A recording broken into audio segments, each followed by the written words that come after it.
जय हिंद, वंदे मातरम। दोस्तों, स्वागत है आपका साधना शिक्षा एजुकेशन प्लेटफॉर्म पर। मेरा नाम पवन कुमार। फ्रेंड्स, अपन इतिहास के वन लाइनर क्वेश्चंस देख रहे थे सुपर फास्ट तरीके से, जिसमें मैं 800 क्वेश्चंस यहां आपको सोल्व कराने वाला हूं। फ्रेंड्स, कल 250 क्वेश्चन मैंने सोल्व करा दिए थे। आज आगे चलते हैं, ठीक है। 251 नंबर क्वेश्चन से शुरुआत करते हैं, ठीक है। फर्स्ट क्वेश्चन, सर्वप्रथम रोम के साथ किन लोगों का व्यापार प्रारंभ हुआ था? तमिल एवं चेरों का। तमिल एवं चेरों का। फ्रेंड्स, यहाँ पर आपको सुपर फास्ट तरीके से सब कंटेंट मिलेगा। बहुत कम समय में आप अधिक से अधिक रिवीजन कर सकते हैं, इसलिए आप हमारे चैनल से जुड़ सकते हैं और आप इस तरह के नोट्स पाने के लिए हमारे टेक्निकल चैनल को ज्वाइन कर सकते हैं। डिस्क्रिप्शन में उसका लिंक दे रखा है। नेक्स्ट क्वेश्चन की तरफ देखते हैं।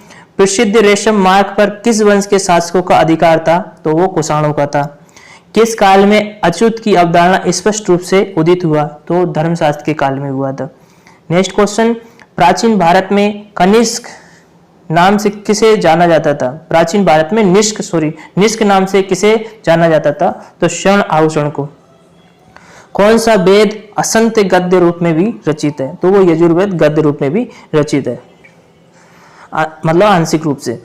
और नेक्स्ट क्वेश्चन है, आर्य भारत में संभवतः कहां से आए थे? तो ये मध्य एशिया से आए थे। सवा और समिति प्रजापति की दो पुत्रियां थी, का उल्लेख किस वेद में मिलता है? तो ये अथर्ववेद में मिलता है। ब्राह्मण ग्रंथों में सर्वाधिक प्राचीन कौन सा है? तो सतपैद ब्राह्मण ग्रंथ सबसे प्राचीन है। महात्मा गांधी द्वारा असहयोग आंदोलन स्थगित कर देने का मुख्य कारण क्या था? तो आंदोलन का हिंसात्मक हो जाना या एक चोरा चोरी नाम की घटना हो जाने के कारण ये इस आंदोलन को रद्द कर दिया था, ठीक है। एक जगह है चोरा चोरी, वहां पर क्या नाम है 22 पुलिस वालों को जिंदा जला दिया था। इस घटना के कारण उन्होंने फिर इस असहयोग आंदोलन को बंद कर दिया था। वैदिक काल में यज्ञ किसे कहा जाता था? नेक्स्ट प्रश्न, निम्न में से कौन सी स्मृति प्राचीनतम है? तो वो मनुस्मृति सबसे प्राचीनतम है। थानेश्वर में वर्धन वंश की स्थापना किसने की थी? तो पुष्यवती वर्धन ने की थी। नेक्स्ट प्रश्न है, हर्षवर्धन प्रत्येक 5 वर्ष के बाद कहां पर सम्मेलन आयोजित करता था? तो हर्षवर्धन प्रत्येक 5 वर्ष में प्रयाग में एक सम्मेलन आयोजित करता था। कदम्ब राज्य के संस्थापक मयूरदर्शन ने किसे अपनी राजधानी बनाया था? तो बैजंती या बनवासी को अपनी राजधानी बनाया था। ऋग्वेद में सबसे पवित्र नदी किसे माना गया? सरस्वती नदी को सबसे पवित्र माना गया। संगम युगीन किस चेर शासक ने पत्नी पूजा या कड़गी पूजा की प्रथा को प्रारंभ करवाया था? तो सेनगुट्टू वन। नेक्स्ट प्रश्न है, प्राचीनतम व्याकरण ग्रंथ अष्टाध्यायी के रचनाकार कौन थे? तो प्राचीनतम व्याकरण अष्टाध्यायी के रचनाकार महर्षि पाणिनि थे। संगम युगीन अत्यष्टि संबंधी कथन में कौन सा असत्य है? तो पक्षियों और जानवरों के लिए खुला छोड़ देना। नेक्स्ट प्रश्न है, निम्न में से किसे आदि काव्य की संज्ञा किसे दी जाती है? तो वो रामायण को आदि काव्य की संज्ञा दी जाती है। टीपू सुल्तान ने किस क्लब की सदस्यता प्राप्त कर श्री रंगपट्टनम में स्वतंत्रता का वृक्ष रोपा था? तो जैकोबिन में। आगे बढ़ते हैं नेक्स्ट प्रश्न की तरफ। दादा भाई नौरोजी ने अंग्रेजों को किस नीति को अनिष्टों का अनिष्ट कहा था और भारत से धन निष्कासन की नीति, तो वो किसको कहा था? इन्होंने भारत से धन निष्कासन की नीति को अनिष्टों का अनिष्ट कहा था। अब तक सिंधु सभ्यता में कुल कितनी फसलों के उगाए जाने का संकेत मिला है? तो 9 फसलों के उगाए जाने का अभी तक संकेत मिला है। उत्तरोत्तर हड़प्पा संस्कृति के अवशेष कहाँ से मिलते हैं? तो ये रंगपुर से मिलते हैं, ठीक है। वैदिक साहित्य के अंतर्गत आने वाले निम्नलिखित ग्रंथों में से कौन सा बेमेल है? तो वो स्मृतियां। आगे बढ़ते हैं नेक्स्ट प्रश्न की तरफ। भारतीय इतिहास में सुरकोटडा किस लिए प्रसिद्ध है? तो घोड़े की हड्डियों के अवशेष के लिए प्रसिद्ध है। भारत में कृषि का प्राचीनतम साक्ष्य कहां से मिला? तो वो मेहरगढ़ से मिला है।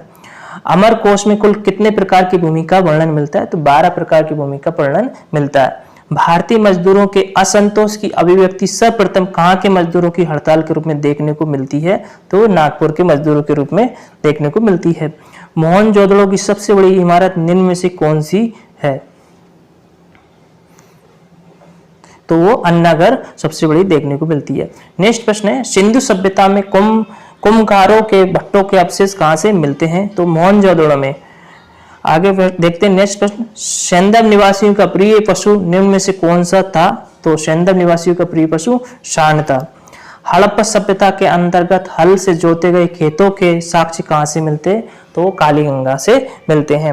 हड़प्पा सभ्यता की प्रमुख विशेषता निम्न में से कौन सी है? तो हड़प्पा सभ्यता की प्रमुख व्यवस्था नगर नियोजन बेटर है, क्योंकि नगर नियोजन का बहुत ही अच्छा था। ऋग्वेद का वह कौन सा प्रतापी देवता है जिसका 250 सूक्तों में वर्णन मिलता है? तो इंद्र है, जिनका 250 सूक्तों में वर्णन मिलता है। भारतीय इतिहास के संदर्भ में अब्दुल हमीद लाहौरी कौन थे? तो शाहजहां के शासन का एक राजकीय इतिहासकार था। कौन? अब्दुल हमीद लाहौरी। आगे बढ़ते नेक्स्ट प्रश्न। धर्मट का युद्ध अप्रैल 1658 में निम्न में से किनके बीच लड़ा गया था? तो ये औरंगजेब और दारा सिखों के बीच में लड़ा गया था। मुगल काल में निम्नलिखित बंदरगांव में से किसको बाबुल मक्का या मक्का द्वार कहा जाता था? तो सूरत को कहा जाता है। दिल्ली का पुराना किला किसके द्वारा बनवाया गया था? आगे देखते हैं। अमरकोट के राजा भीर साल के महल में किस मुगल बादशाह का जन्म हुआ था? तो अकबर का हुआ था।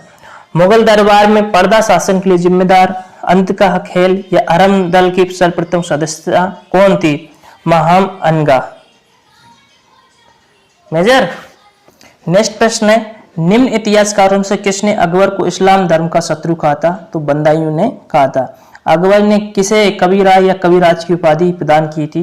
तो बीरबल को कविराज की उपाधि प्रदान की थी। आगे बढ़ते हैं नेक्स्ट प्रश्न। जहांगीर के निर्देश पर किसने अबुल फजल की हत्या की थी? तो वीर सिंह बुंदेला ने की थी। मैंने अपना राज्य अपना प्यारी बेगम के हाथों में एक प्याला शराब और एक प्याला शोरबे के लिए बेच दिया, ये कथन किस बादशाह का है? तो ये जहांगीर का है। जो चित्रकला के शत्रु है मैं उनका शत्रु हूं, ये कथन किस बादशाह का है? तो जहांगीर। किस जाट नेता ने बादशाह अकबर के मकबरे सिकंदरा को हानि पहुंचाई तथा अकबर की कब्र को खोदकर उसकी अस्थियों को जला दिया? तो राजा राम ने किया था ये सब।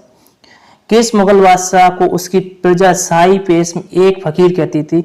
तो औरंगजेब को। ठीक है। राजपूताना के निम्न राज्यों में से किस एक राज्य ने अकबर की संप्रभुता स्वीकार नहीं की थी? तो वो मेवाड़ राज्य ने अकबर की कभी भी स्वाधीनता स्वीकार नहीं की थी। शिवाजी के अष्टप्रधान को जो सदस्य विदेशी मामलों की देखरेख करता था वे कौन था? सुमंत था। गुप्त काल का सर्वप्रमुख गणितज्ञ एवं खगोलविद निम्न में से कौन सा था? तो आर्यभट्ट जी थे। अपने प्रशासन में पश्चिमी प्रक्रियाओं को अपनाने वाला पहला भारतीय शासक कौन था? तो वो टीपू सुल्तान थे। पुरी के जगन्नाथ मंदिर का निर्माण किसने कराया था? तो आनंद वर्मन चोंडगंग ने पुरी के जगन्नाथ मंदिर का निर्माण करवाया था। परमार वंश के शासक ने कविराज की उपाधि ग्रहण की थी? तो भोज। किस गुप्तकालीन शासक के समय हुणों ने भारत पर आक्रमण किया था? तो महेंद्र गुप्त के समय पर। चंदेलों की राजधानी कहाँ स्थित थी? तो खजुराहो में चंदेलों की राजधानी स्थित थी। दिल्ली सल्तनत के किस सुल्तान ने चिहालगानी की स्थापना की थी? तो इल्तुतमिश ने। दिल्ली सल्तनत का पहला सुल्तान कौन था जिसने सैनिकों को नगद वेतन देना आरंभ किया था? तो वो दिल्ली के पहले सुल्तान जिन्होंने सैनिकों को नगद पैसा देना प्रारंभ किया था तो अलाउद्दीन खिलजी ने ये काम शुरू किया था। अकबर के स्थापत्य कला की महत्वपूर्ण उपलब्धि निम्न में से कौन सी थी? तो वो फतेहपुर सीकरी। ठीक है। आगे बढ़ते नेक्स्ट प्रश्न। नादिर शाह के आक्रमण के समय मुगल सम्राट कौन था? तो मोहम्मद शाह था। सन्यासी विद्रोह किस क्षेत्र में हुआ था? तो वो बंगाल के क्षेत्र में हुआ था। निम्न में से कौन सा कृषक विद्रोह नहीं था? तो ये मोमपालो। ठीक है। सिंधु सभ्यता में घोड़े के अवशेष कहाँ से प्राप्त हुए थे? तो ये सुत्तकोटला से प्राप्त हुए थे घोड़े के अवशेष। निम्न में से किस स्थान पर चंद्रगुप्त मौर्य ने जैन धर्म स्वीकार कर अपने शरीर का त्याग किया था? तो श्रवणबेलगोला, जो कि आज के कर्नाटक में स्थित है। किस साधवान नरेश ने मेणघटक स्वामी की उपाधि ग्रहण की थी? तो गौतमी पुत्र सातकर्णी ने। चोल काल में पूर्व सभा और महासभा में किसका स्वर्ण लघु गणतंत्र था? तो वो उर्का था। किस मंदिर को द्रविड़ चोल कला शैली का उत्कृष्ट उदाहरण माना जाता है? तो बृहदेश्वर मंदिर को। चोल शासक किस धर्म के अनुयायी थे? तो वो शैव धर्म के अनुयायी थे। 712 में सिंध पर अरबों के आक्रमण के समय वहां का शासक कौन था? तो दाहिर था। 712 में मोहम्मद बिन कासिम द्वारा सिंध पर किए गए आक्रमण के समय उसे किस स्थानीय संप्रदाय का सहयोग मिला था? तो बौद्धों का। सर्वप्रथम भारत में जजिया कर लगाने का श्रेय मोहम्मद बिन कासिम को दिया जाता है। उसने किस वर्ग को इस कर से पूर्णतः मुक्त रखा गया था? तो ब्राह्मणों को इस कर से मुक्त रखा गया था। गुर्जर प्रतिहार वंश के 3 शाखाओं भृगुकक्ष, नंदीपुर शाखा, मायापुर, मेदंतंग शाखा तथा उज्जैनी शाखा में उज्जैनी शाखा के गुर्जर प्रतिहारों के वंश का संस्थापक कौन था? तो नागवट थे। किस विदेशी यात्री ने गुर्जर प्रतिहार वंश को अल गुजर एवं इस वंश के शासक कहकर पुकारा था? तो अल मसूदी ने। पाल वंश के किस शासक ने विक्रमशिला विश्वविद्यालय की स्थापना की थी? तो वो धर्मपाल ने की थी। दक्षिण से उत्तर भारत की राजनीति में हस्तक्षेप करने वाला दक्षिण की पहली शक्ति कौन थी? तो वो राष्ट्रकूट थे। गीत गोविंद ग्रंथ के लेखक जयदेव किस शासक के दरबारी कवि थे? तो लक्ष्मण सेन। सोमनाथ के मंदिर पर 1025 में महमूद गजनवी के आक्रमण समय गुजरात का शासक कौन था? तो भीमसेन प्रथम थे। किस पुराण में ब्राह्मणों को गंभीर अपराध के लिए मृत्युदंड से वर्जित कर देश से निकालने तथा विशिष्ट चिन्हों से दागने की व्यवस्था की जाती थी? तो मत्स्य पुराण में इसका उल्लेख मिलता है। आगे बढ़ते नेक्स्ट प्रश्न। गजनी का वह प्रथम शासक कौन था जो खलीफाओं से सुल्तान की उपाधि ग्रहण कर सुल्तान कहलाने वाला प्रथम शासक बना? महमूद गजनवी। महमूद गजनवी के भारत पर आक्रमण का उद्देश्य क्या था?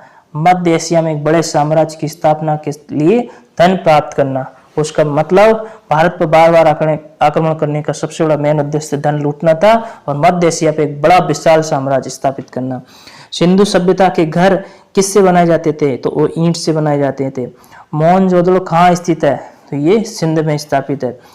हड़प्पा सभ्यता के निवासी थे तो वो शहरी थे, नगरी थे, पहले पूर्व में भी बात हो चुकी है। भारत में खोजा गया सबसे पुराना शहर कौन सा था? तो हड़प्पा। हड़प्पा के मिट्टी के बर्तनों पर सामान्यतः किस रंग का उपयोग हुआ था? तो लाल रंग का। कौन सी बौद्ध रचना गीता के समान पवित्र मानी जाती है? धम्मपद। चाणक्य का अन्य नाम क्या था? तो चाणक्य का अन्य नाम विष्णुगुप्त भी था। चरक और नागार्जुन किसके दरबार की शोभा थे? तो ये चरक और नागार्जुन कनिष्क के दरबार की शोभा थे।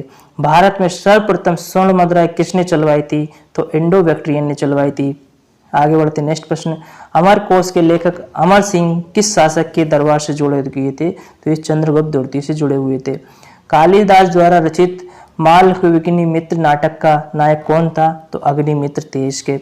हर्षचरित किसके द्वारा लिखी गई थी? तो बाणभट्ट के द्वारा हर्षचरित लिखी गई थी। जगन्नाथ मंदिर पुरी किस राज्य में है? तो उड़ीसा में है। अटाला मस्जिद कहाँ स्थित है? जौनपुर में है। विजयनगर साम्राज्य की स्थापना कब हुई थी? तो ये 1336 में हुई थी। हर्ष के दरबारी लेखक बाणभट्ट की कृतियों में कौन उनसे संबंध रखता है? संबंध नहीं है तो मालविकाग्नि मित्र का। ठीक है, आगे बढ़ते नेक्स्ट प्रश्न का। बातापी अथवा बादामी के चालुक्य वंश का संस्थापक कौन था? तो वो जयसिंह थे। पल्लव किसके सामंत थे? तो सातवाहनों के थे। दक्षिण भारत में किस चोल शासक ने अपनी सर्वश्रेष्ठता स्थापित की? परांतक प्रथम ने। दिल्ली सल्तनत की स्थापना कब हुई थी? तो 1206। कुतुबुद्दीन ऐबक की मृत्यु किस तरह हुई? तो घोड़े से गिरकर उनकी मृत्यु हुई। महमूद गजनवी के दरबार में रहते हुए किस विद्वान ने प्रसिद्ध ग्रंथ शाहनामा की रचना की थी? फिरदौसी ने की थी।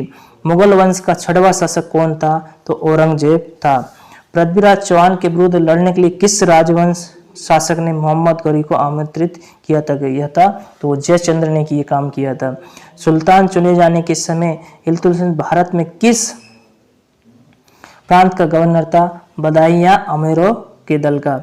दिल्ली सल्तनत का पहला शासक कौन था जिसने दिल्ली को अपनी राजधानी बनाया था? तो इल्तुतमिश थे। रजिया सुल्तान का विरोध कर रहे तुर्की का नेता कौन था? तो बिजामुल मुल्क जुनैदी। 20 जुलाई 1296 को अलाउद्दीन खिलजी ने अपने चाचा जलालुद्दीन खिलजी को वध कहाँ पर किया था? तो ये कहाँ पर किया था? कला में किया था। ठीक है, किस शासक ने अपने स्वयं को खलीफा घोषित किया? तो मुबारक खिलजी ने। मकबरा निर्माण शैली का जन्मदाता किसे माना जाता है? तो इल्तुतमिश को। वर्ष 1947 के बाद निम्नलिखित में किस राज्य को भारत संघ ने सैनिक कार्रवाई द्वारा बलपूर्वक मिलाया गया था? हैदराबाद में। महात्मा गांधी ने सत्याग्रह सबसे पहले कहाँ प्रयुक्त किया था? तो चंपारण में किया था। और कब किया गया था? 1917 में। कांग्रेस ने भारत छोड़ो आंदोलन का प्रस्ताव किस वर्ष पारित किया गया था? 1942 में। ठीक है, उसी समय भारत छोड़ो का आंदोलन प्रस्ताव किया गया था और महात्मा गांधी ने करो या मरो का नारा भी दिया था। महात्मा गांधी का सर्वप्रथम राष्ट्रपिता किसने कहा? तो महात्मा गांधी को सर्वप्रथम राष्ट्रपिता सुभाष चंद्र बोस जी ने कहा था। भारतीय राष्ट्रीय कांग्रेस के सबसे अधिक समय तक अध्यक्ष कौन रहे? तो ये अब्दुल कलाम आजाद सबसे अधिक समय तक अध्यक्ष रहे। भारत एवं पाकिस्तान का विभाजन किस योजना के तहत हुआ था? तो माउंटबेटन योजना के तहत इनका विभाजन हुआ था, भारत एवं पाकिस्तान का। निम्न में से किसे कायदे आजम कहा जाता था? मोहम्मद अली जिन्ना को कायदे आजम कहा जाता था। महात्मा गांधी के राजनीतिक गुरु कौन थे? गोपाल कृष्ण गोखले। सारे जहां से अच्छा हिंदुस्तान हमारा के रचनाकार कौन थे? तो यानी सारे जहां से अच्छा हिंदुस्तान हमारा, इस गीत के रचनाकार मोहम्मद इकबाल थे। कौन सी पुस्तक जवाहरलाल नेहरू द्वारा लिखी गई थी? तो discovery of India Jawaharlal Nehru द्वारा लिखी गई थी। गांधी जी ने भारतीय राष्ट्रीय कांग्रेस के अध्यक्ष कितनी बार बने? तो गांधी जी भारतीय राष्ट्रीय कांग्रेस के सिर्फ एक ही बार अध्यक्ष बने थे। कौन सी जगह? बेलगांव में। किसने कहा था कि मेरे शरीर पर पड़ी एक एक चोट ब्रिटिश साम्राज्य के कफन की कील बनेगी? तो ये बात लाला लाजपत राय ने की थी। सत्याग्रह में विनोबा भावे को प्रथम सत्याग्रही चुना गया था। दूसरा सत्याग्रही कौन था? तो पंडित जवाहरलाल नेहरू। चौरा चौरी नामक प्रसिद्ध स्थल कहां पर है? ये गोरखपुर जिले में स्थित है। भारत के स्वतंत्रता आंदोलन के दौरान महात्मा गांधी द्वारा स्थापित साबरमती आश्रम किस नगर के बाहर स्थित है? तो अहमदाबाद। ठीक है। सिंधु सभ्यता का कौन सा स्थान भारत में स्थित है? तो वो लोथल। निम्नलिखित हार में कौन सा हार सिंधु घाटी, आगे देखते हैं, ये प्रश्न थोड़ा टाइपिंग मिस्टेक है। हाँ, मतलब सिंधु घाटी, कौन सा सिंधु घाटी सभ्यता के व्यक्तियों का मुख्य आहार था? तो वो गेहूं था। हड़प्पावासी किस वस्तु के उत्पादन में सर्वप्रथम थे? कपास में। निम्न में से किस पशु से सिंधु घाटी के लोग सामान्यतः परिचित नहीं थे? तो वो गाय से परिचित नहीं थे। आगे बढ़ते नेक्स्ट प्रश्न, आखेट एवं पशुपालन का कार्य सर्वप्रथम किस काल में शुरू हुआ था? तो नवपाषाण काल में। आर्य काल में राजा को किस नाम से पुकारा जाता था? तो राजन के नाम से पुकारा जाता था। आर्यों की सबसे प्रमुख नदी कौन सी थी? तो आर्यों की सबसे प्रमुख नदी सिंधु नदी थी। भारत पर आक्रमण करने वाला पहला विदेशी कौन था? तो वो साइरस था। निम्नलिखित स्थानों में से किस स्थान पर महावीर का महानिर्वाण हुआ? तो वो पावापुरी में हुआ। आगे बढ़ते, उस पीपल के वृक्ष को किस नाम से पुकारा गया जिसके नीचे बुद्ध को ज्ञान प्राप्ति हुआ? तो उसको बोधि वृक्ष के नाम से पुकारा गया। बिंदुसार के दरबार में आने वाला ग्रीक राजदूत कौन था? तो डाइमेकस था। प्राचीन भारत के महान व्याकरण लेखक पतंजलि किसके समकालीन थे? तो वो पुष्यमित्र सिंह के समकालीन थे। किस मध्यकालीन भारत शासक ने पट्टा एवं कबूलियत की प्रथा आरंभ की थी? तो शेरशाह सूरी ने की थी। महमूद गजनवी का दरबारी इतिहासकार कौन था? तो उत्बी था। रजिया सुल्तान गुलाम वंश के किस सुल्तान की पुत्री थी? तो इल्तुतमिश की। किस केंद्र शासित प्रदेश का अपना उच्च न्यायालय है? तो वो दिल्ली का है। राष्ट्रीय चिन्ह में सिंगों की कितनी संख्या? वो 4 है। राष्ट्रीय गान प्रथम बार कांग्रेस के किस अधिवेशन में गाया गया था? तो ये कोलकाता अधिवेशन 1911 में गाया गया था। ठीक है। किसके आने उस समय एक बहुत बड़ा सभा हुई थी जिसमें कि ब्रिटिश की रानी आई थी, उसी समय ये गाया गया था। ठीक है। संपत्ति का अधिकार एक कानूनी अधिकार है। ठीक है। भारत का संविधान पूर्ण रूप से कब तैयार हुआ था? 26 नवंबर 1949 को पूर्ण रूप से तैयार हो गया था और इसी दिन 26 नवंबर 1949 को इसको अडॉप्ट किया गया था। ठीक है।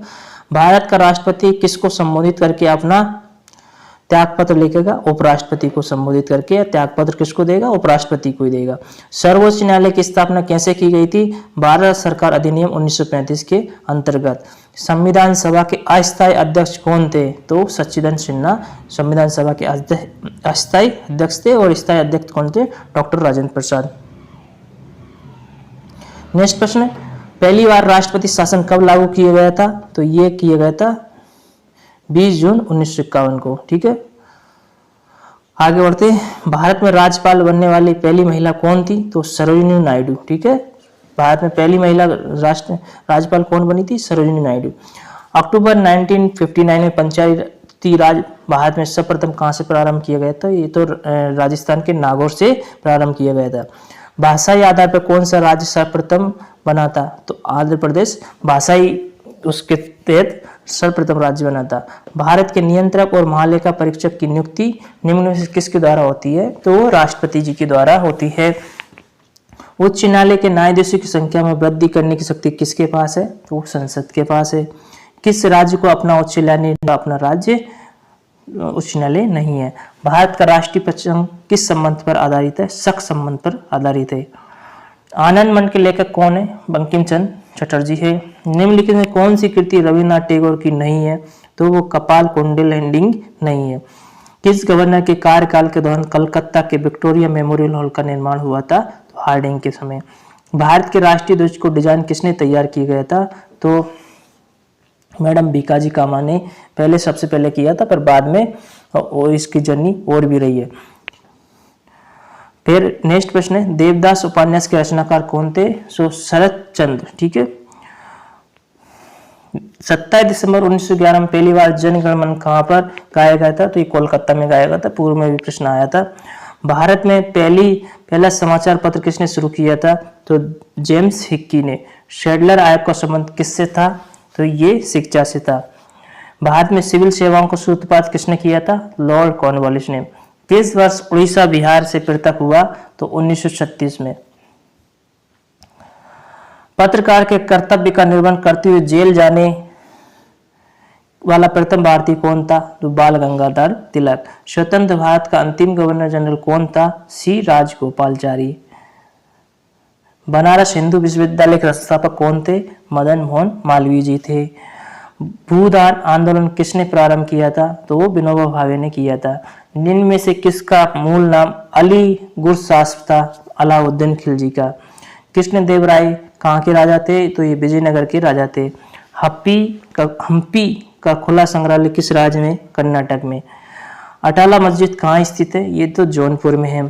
किस सुल्तान ने एक नया मंत्रालय दीवान है रियासत वाणिज्य मंत्रालय की स्थापना की? अलाउद्दीन खिलजी ने। निम्न में से कबीर महापुरुष बीजक का संबंध नेक्स्ट प्रश्न, ये थोड़ा टाइपिंग मिस्टेक लग रहा है। वह प्राचीन नाम क्या है जिससे पटना नगर को जाना जाता है? तो पाटलिपुत्र। ठीक है। सूफिया कलाम जो एक प्रकार का भक्ति संगीत है, कहाँ की विशेषता है? तो ये कश्मीर की है। अनुवाद या शिवलिक ग्रंथ किसका अनुवाद है? ये पंचतंत्र का अनुवाद है। निम्न में से किसे शासक का काल संक्रमण का काल कहलाता है? यानी किसका जो शासन काल है संक्रमण का काल कहलाता है? तो शाहजहां का काल है। ठीक है। शिवाजी का राज्याभिषेक कहाँ हुआ था? नेक्स्ट प्रश्न है, ग्वालियर राज्य की स्थापना किसने की थी? तो जीवाजीराव सिंधिया ने की थी। वह प्राचीन नाम क्या है जिससे पटना नगर को जाना जाता था? तो पाटलिपुत्र। ठीक है। सूफिया कलाम जो एक प्रकार की भक्ति संगीत कहाँ की विशेषता है? तो कश्मीर की है। अनहर्ष शिवलिक ग्रंथ का किसका अनुवाद था? पंचतंत्र का था। निम्न में से किस शासक को काल संक्रमण का काल कहलाता है? तो ये शाहजहां जी का कहलाता है। ये तो कुछ क्वेश्चन रिपीट हो गए हैं। भारत में ईस्ट इंडिया कंपनी का पहला गवर्नर जनरल कौन था? तो वारन हेस्टिंग्स था। भारत के समुद्री मार्ग की खोज किसने की थी? तो ये वास्को डी गामा ने की थी। ठीक है। बड़ा इमाम बाड़ा कहाँ स्थित है? तो लखनऊ में। विजयनगर का प्रथम शासक कौन था जिसने पुर्तगालियों के साथ संधि की थी? तो वो कृष्णदेव राय। बीजापुर का गोल गुंबज किस शासक का मकबरा है? तो ये मोहम्मद आदिल शाह का। महाभारत का बांग्ला में अनुवाद बंगाल के किस सुल्तान ने कराया था? तो ये नुसरत शाह ने। निम्नलिखित कौन सा संस्कार स्त्रियों एवं शूद्रों के लिए वर्जित था? तो ये उपनयन संस्कार शूद्रों एवं स्त्रियों के लिए वर्जित था। जाति पाति पूछे नहीं कोई, हरि को भजे सो हरि को हो, ये पंक्तियां किसकी है? तो ये रामानंद की है। ठीक है। हल्दी घाटी का युद्ध कब लड़ा गया था? तो 1576 ईस्वी में हल्दी घाटी का युद्ध लड़ा गया था। किन के बीच में लड़ा गया था? ये महाराणा प्रताप और अकबर के बीच में लड़ा गया था। निम्नलिखित में कौन सा सबसे प्राचीन वाद्य यंत्र है? जो कि वीणा है। ऋग्वेद में जिस अपराध को सबसे अधिक उल्लेख किया गया है वह था? तो ये पशु चोरी था। अकबर काल में भू राजस्व व्यवस्था की प्रसिद्ध नीति, आगे देखते हैं, थोड़ा सा ये मिस्टेक है। भारत में ईस्ट इंडिया कंपनी का पहला गवर्नर जनरल कौन था? Warren Hastings. भारत के समुद्री मार्ग की खोज किसने की थी? ये वास्तु विवेकानंद ने की थी। ये पहले भी अपन कर लिए। बड़ा इमामबाड़ा कहाँ स्थित है? तो ये लखनऊ में स्थित है। विजयनगर का प्रथम शासक कौन था जिसने पुर्तगालियों के साथ संधि की थी? तो ये कृष्णदेव राय थे। बीजापुर का गोल गुम्बद किस शासक का मकबरा है? ये मोहम्मद आदिल शाह का। ठीक है। महाभारत को बांग्ला में अनुवाद बंगाल के किस सुल्तान ने करवाया था? तो ये नुसरत शाह ने करवाया था। भू राजस्व व्यवस्था की प्रसिद्ध नीति आयन है दयशिला पद्धति किसके द्वारा निर्मित की गई थी? तो टोडरमल के द्वारा निर्मित की गई थी। भारत का प्रथम गवर्नर जनरल कौन था? तो वो विलियम्स बेटिंग थे। ठीक है, लॉर्ड विलियम बेटिंग। भारत में सबसे पहला सूती वस्त्र मिल किस शहर में स्थापित किया गया था? तो मुंबई में स्थापित किया गया था। भारतीय राष्ट्रीय कांग्रेस की सबसे पहली महिला अध्यक्ष कौन थी? तो वो थी एनी बेसेंट। ठीक है। और पंजाब केसरी का खिताब किसने दिया था, मतलब जीता था? तो लाला लाजपत राय को दिया गया था। ठीक है। गांधी जी ने किस कानून को काला कानून कहा गया था? रोलेक्ट एक्ट को काला कानून कहा गया था। हड़प्पा सभ्यता किस युग की थी? तो 5 युग की हड़प्पा सभ्यता थी। वास्को दी गामा कहाँ के रहने वाले थे? पुर्तगाल के थे। निम्न में से टीपू सुल्तान की राजधानी क्या थी? तो श्रीरंगपट्टनम। टिंडीगल नाम के तमिलनाडु के एक नगर का, तो टिंडीगल नाम क्या था? टिंडीगल तमिलनाडु के एक नगर का नाम था। कम्युनिस्ट इंटरनेशनल का सदस्य बनने वाला पहला भारतीय कौन था? एम.एन. राय। ठीक है। भारतीय राष्ट्रीय कांग्रेस का प्रथम मुस्लिम प्रेसिडेंट को कौन थे? तो बद्रुद्दीन देवजी। इंकलाब जिंदाबाद का नारा किसने दिया था? तो भगत सिंह ने दिया था। सिंधु सभ्यता का सर्वाधिक उपयुक्त नाम क्या है? हड़प्पा सभ्यता। कपिल मुनि द्वारा प्रतिवादी दार्शनिक प्रणाली कौन कौन सी है? तो सो सांख्य दर्शन है। भारत से उत्तर की ओर देशों में बौद्ध धर्म के जिस संप्रदाय का प्रचलन उसका नाम क्या था? तो महायान। हर्षवर्धन ने अपनी धार्मिक सभा कहाँ किया करता था? तो वे प्रयाग में किया करते थे। मुगल काल में निम्नलिखित बंदरगाहों में से किसको बाबुल मक्का द्वार कहा जाता था? सूरत को। भारत में तंबाकू के प्रचलन का श्रेय किसे है? तो पुर्तगालियों को है। सोने के सर्वाधिक किसके काल में जारी किए गए थे? तो ये गुप्त काल में जारी किए गए थे। किस व्यक्ति को द्वितीय अशोकी कहा जाता है? तो हर्षवर्धन को। शून्य की खोज किसने की थी? आर्यभट्ट ने की थी। महमूद बेगड़ा किस राज्य का प्रसिद्ध सुल्तान था? ये खाने देश का। प्रसिद्ध विरूपाक्ष मंदिर कहाँ अवस्थित है? तो ये हम्पी में। अकबर द्वारा बनवाई गई कौन सी इमारत का नक्शा बौद्ध विहार की तरह है? तो पंचमहल। आगे बढ़ते नेक्स्ट प्रश्न। गुलवेदन बेगम निम्न में से किसकी पुत्री थी? तो ये बाबर की थी। गोविंद महल जो हिंदू वास्तुकला का अप्रितम उदाहरण है कहाँ स्थित है? ये दतिया में। किस सिख गुरु ने गुरु नानक की जीवनी लिखी थी? तो ये गुरु अर्जुन देव ने लिखी थी। दक्षिण अफ्रीका में महात्मा गांधी द्वारा प्रकाशित पत्रिका का नाम क्या था? Indian opinion. कवि मोहम्मद इकबाल जिन्होंने सारे जहां से अच्छा लिखा था भारत के किस स्थान से संबंधित है? वो कश्मीर से संबंधित है। वर्ष 1919 में ईस्वी में जलियांवाला बाग हत्याकांड कहाँ पर हुआ था? तो ये अमृतसर में हुआ था। ठीक है। काकोरी ट्रेन डकैती कांड के नायक कौन थे? राम प्रसाद बिस्मिल। उपन्यास दुर्गेश नंदिनी के लेखक कौन थे? बंकिम चंद्र चट्टोपाध्याय। चरक किसके राज चिकित्सक थे? तो ये कनिष्क थे। गुप्त शासकों द्वारा जारी गए चांदी के सिक्के क्या कहलाते थे? तो ये रूपक कहलाते गए। विजय स्तंभ कहाँ स्थित है? तो चित्तौड़गढ़ में स्थित। कश्मीर पर लगभग 50 वर्ष तक शासन करने वाला रानी दिद्दा किस वंश की थी? तो ये लोहार वंश की थी। अकबर का अंतिम विजय अभियान कौन सा था? नेक्स्ट प्रश्न है, शिवाजी को राजा की उपाधि किसने प्रदान की थी? तो ये औरंगजेब ने की थी। ठीक है। किस मराठा शासक के शासनकाल को पेशवाओं के शासनकाल के नाम से जाना जाता है? तो साउ। ठीक है। जहांगीर ने किस से खान की उपाधि से सम्मानित किया गया? तो विलियम्स हॉकिंस। नालंदा विश्वविद्यालय किस लिए विश्व प्रसिद्ध था? तो बौद्ध धर्म दर्शन के लिए। ठीक है। किस विदेशी यात्री ने भारत का दौरा सबसे पहले किया था? तो ये मैगस्निस ने किया था। मानव द्वारा सर्वप्रथम प्रयुक्त अनाज कौन सा था? तो चावल था। हिंदू विधि पर एक पुस्तक मिथ्याचारा किसने लिखी थी? तो विज्ञानेश्वर ने। नेक्स्ट प्रश्न है, निम्नलिखित में से किस भक्ति संत ने अपने संदेश प्रचार के लिए सबसे पहले हिंदी का प्रयोग किया था? तो ये रामानंद ने किया था। निम्नलिखित में से किन शासक के पास एक शक्तिशाली नौसेना थी तो वो चोल के पास थी। तुगलकनामा के रचनाकार का नाम क्या था? तो अमीर खुसरो। कृष्णदेवराय किसके समकालीन थे? तो ये हुमायूं के समकालीन थे। आदि ग्रंथ किसने किसने संकलित किया था? तो ये गुरु अर्जुन देव ने किया गया था। चोर काल में कड़ीमे का अर्थ क्या था? तो भू राजस्व लगान। तो ठीक है फ्रेंड्स, यहाँ पर अपन ने फिर 250 से अधिक क्वेश्चंस को डिस्कस किया। अब बचे हुए क्वेश्चंस को नेक्स्ट पार्ट में लेके आएंगे। यहाँ पर टोटल आपको 800 क्वेश्चन देखने को मिलेंगे। ठीक है, मिलते हैं नेक्स्ट वीडियो में, तब तक के लिए जय हिंद।